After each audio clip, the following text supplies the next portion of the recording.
hanap kaayo di maklaro ang suwat sa kilid. Hanap gyapon mga kabisdak, dili maklaro.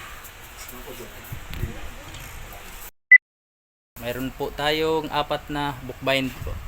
So, ayan po, hardbound mga kabisdak, no? Ito na po yung papel niya. Ayan po yung cover.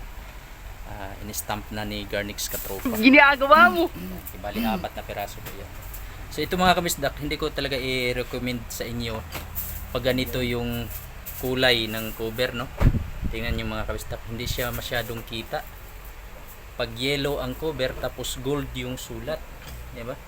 Hindi siya masyadong kita talaga mga kabisdak.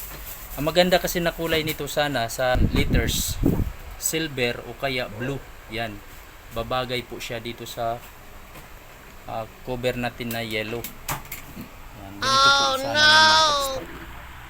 Kasi marami tayong pagpipilian sana na kulay ng sulat mga kabistak. Mayroon tayong black, pwede rin dito ang black na letters, o kaya yun nga po silver o kaya blue ang babagay na kulay ng letters. Wag lang gold kasi yan yung mga kabistak, hindi masyadong makita yung sulat niya sa gilid. Yan, yan kay Garnix, gold talaga yung kulay na gusto nila, tapos yellow yung cover.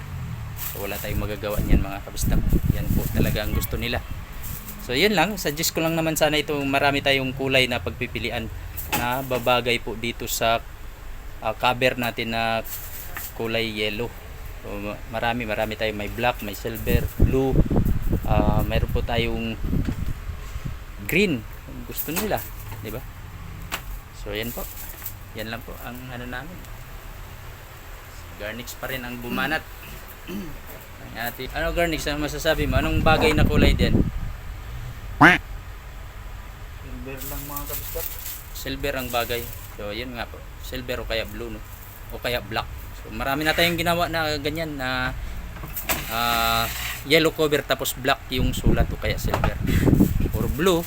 Yung sa STI kasi mga kabisdak, ganyan din ang kulay ng cover nila, yellow. Tapos blue po ang letters, ang kulay ng letters pag STI college. Alright,